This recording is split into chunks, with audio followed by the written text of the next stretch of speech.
Hi folks, welcome to learn English online with Krishna. Learn English online with Krishna में आपका स्वागत है दोस्तों एक वर्ड है इंग्लिश में और वो है अग्री। अग्री का मीनिंग होता है सहमत होना। तो आपने देखा होगा अग्री विद भी यूज़ होता है, अग्री टू भी यूज़ होता है, अग्री ऑन, अग्री दैट। कई स्टूडेंट्स ने मुझसे कहा कि सर आप इस पर एक वीडियो बना दो, बहुत ही कन्फ्यूजिंग है ये टॉपिक और हमको काफ़ी कन्फ्यूजन होती है। दोस्तों ये वीडियो आपके सामने हाजिर है आज अग्री के टॉपिक के ऊपर। बहुत ही इन्फॉर्मेटिव क्लास है दोस्तों, आपको एंड तक पूरी वीडियो को ध्यान से देखना चाहिए। तो मैं आपको बताता हूं कि agree with, agree to, agree on and agree that का इस्तेमाल हमको कब कब करना चाहिए।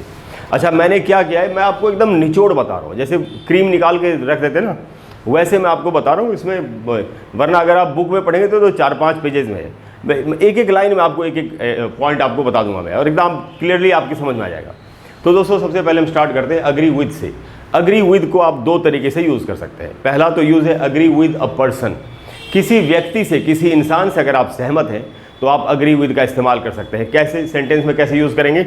आप किसी को बोल रहे हैं आई अग्री विद यू, मैं तुमसे सहमत हूँ।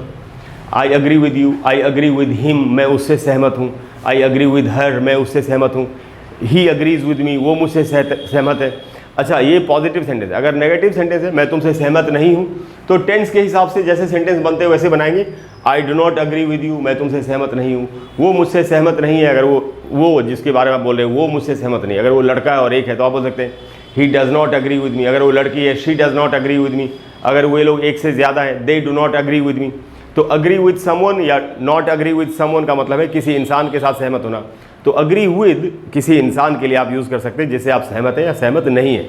अग्री विद का दूसरा यूज़ बताता हूँ आपको। तो अग्री विद अ स्टेटमेंट, किसी ने कोई बात कही अगर, उससे अगर आप सहमत हैं तो भी अग्री विद का इस्तेमाल कर सकते हैं। अग्री विद एन आइडिया, अगर किसी का कोई विचार है उससे आप सहमत हैं तो भी आप अग्री विद का इस्तेमाल कर सकते हैं। Agree with an opinion, opinion का मतलब होता है राय।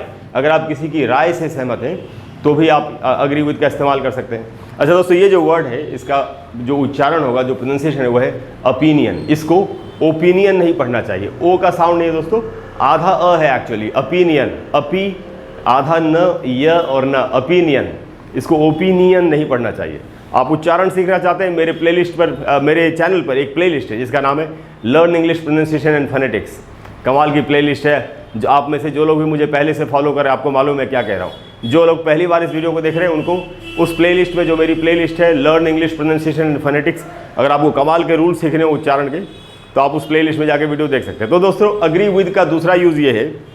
पहला यूज़ था कि आप किसी इंसान से सहमत हो सकते हैं। दूसरा यूज़ है कि आप किसी की बात से, किसी स्टेटमेंट से, किसी की राय, किसी का विचार है कोई उससे, या किसी ने कोई राय दी, ओपिनियन, उससे आप सहमत हो सकते हैं। सेंटेंस में कैसे यूज़ करेंगे ये भी देख लेते हैं। तो जैसे कोई बता रहा है I agree with your point of view, मैं तुम्हारे दृष्टिकोण से सहमत हूँ। या I agree with their point of view, या I agree with your perspective, कि आपका जो दृष्टिकोण है उससे मैं सहमत हूँ। पर्सपेक्टिव का मतलब होता है दृष्टिकोण, या पॉइंट ऑफ व्यू का भी मतलब होता है दृष्टिकोण। या आप किसी कोई और अगर आपके दृष्टिकोण से सहमत है तो आप बोल सकते हैं he agrees with my perspective, या he agrees with my point of view. अगर आप सहमत नहीं हैं तो नेगेटिव सेंटेंस बना देंगे I do not agree with your point of view, या I do not agree with your perspective. तो दूसरा यूज़ तो दोस्तों यही है। कोई भी जो बात है, स्टेटमेंट है, अगर जैसे आप बोल सकते हैं I agree with what you are saying, तुम जो कह रहे हो मैं उससे सहमत हूँ। या I do not agree with what you are saying, तुम जो कह रहे हो मैं उससे सहमत नहीं हूँ। तो किसी की कोई बात है, स्टेटमेंट है, आइडिया है या ओपिनियन है, तो उसके लिए भी अग्री विद का इस्तेमाल करेंगे। उसके बाद दोस्तों अग्री ऑन अ टॉपिक, समझने के लिए लिखा है यहाँ पर अ टॉपिक। कोई टॉपिक है उस पर आप किसी टॉपिक से सहमत हैं। जैसे सेंटेंस में कैसे यूज़ करेंगे?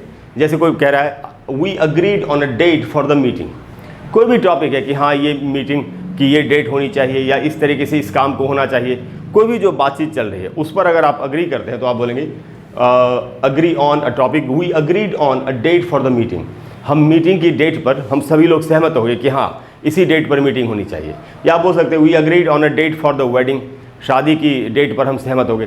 किसी भी तरह का कि अगर कोई बातचीत चल रही है उस पर अगर सारे लोग सहमत हैं या आप अकेले ही सहमत हैं तो आप अग्री ऑन का इस्तेमाल करेंगे। कोई भी जो टॉपिक है, कोई भी जो विषय वस्तु की जो भी बातचीत चल रही है उससे अगर आप सहमत हैं तो। उसके बाद दोस्तों अग्री दैट, अग्री दैट कब इस्तेमाल करना चाहिए, कब करेंगे? समथिंग इज़ ट्रू, अगर कोई बात सच है और आप कहना चाह रहे हैं कि हाँ ये बात सच है, कि मेरे हिसाब से मैं सहमत हूँ कि ऐसा ही है, इस तरीके से अगर बोल रहा हूँ तो अग्री के बाद आपको दैट का इस्तेमाल करना चाहिए। सेंटेंस में कैसे यूज़ करेंगे? यहाँ लिखा है he agrees that this is a great movie. आपको बता रहा है, वो सहमत है कि ये फिल्म बहुत अच्छी है, यानी वो हाँ कह रहा है कि उसके हिसाब से भी ये फिल्म अच्छी है, उसकी भी ऐसी ही राय है। He agrees that this is a great movie. आप बोल सकते हैं I agree that Om Puri is a great actor, इस तरीके से बोल सकते हैं आप। तो ही अग्री दैट के बाद जब भी कोई चीज़ आपको लगता है कि हाँ यही सच है, समथिंग इज़ ट्रू, तो आपको इसका इस्तेमाल करना चाहिए। उसके बाद दोस्तों अग्री टू का इस्तेमाल कब होगा? जब आप किसी भी काम को करने के लिए हामी भरते हैं। Agree to do an action followed by a verb, उसके बाद एक वर्ब का इस्तेमाल आपको करना चाहिए। अग्री टू कब यूज़ करेंगे? जब आप किसी काम को करने के लिए तैयार हैं और आपको वर्ब का यूज़ करना। उसके बाद कैसे? एग्जाम्पल समझ में आएगा। जैसे यहाँ लिखा है she agreed to help me, वो मेरी मदद करने के लिए सहमत हो गई। She agreed to help me. आप बोल सकते हैं he agreed to send all the messages, वो सारे मैसेजेस या ईमेल्स भेजने के लिए सहमत हो गया। तो अग्री टू के बाद किसी भी काम को करना बताएंगे और उसके बाद एक वर्ब का इस्तेमाल करेंगे अग्री टू के बाद। तो दोस्तों ये सारे यूजेस थे। अब एक जो बहुत इंपॉर्टेंट बात है, वो जो कि हमको नहीं बोलनी चाहिए अग्री के साथ, वो मैं आपको बताता हूँ। वो है दोस्तों, जब हमको यहाँ लिखा है नोट, नेवर से, कभी भी नहीं बोलना है हमको आई एम अग्री, मैं सहमत हूँ। मैंने अक्सर सुना, आपने भी सुना होगा और हम में से बहुत लोग यूज़ भी करते हैं। मैं सहमत हूँ ये बोलना होता तो लोग बोलते हैं आई एम अग्री, या मैं सहमत नहीं हूँ आई एम नॉट अग्री, ऐसे बोलते हैं। दोस्तों ये एकदम गलत है बोलना। कैसे गलत है? क्यों गलत है? क्योंकि अग्री वर्ब होता है। तो हम ये नहीं बोल सकते आई एम अग्री। अगर मुझे बोलना है मैं जाता हूँ, तो क्या मैं ये बोलूँगा आई एम गो? ऐसे नहीं बोल सकते ना। हम बोलते हैं आई गो।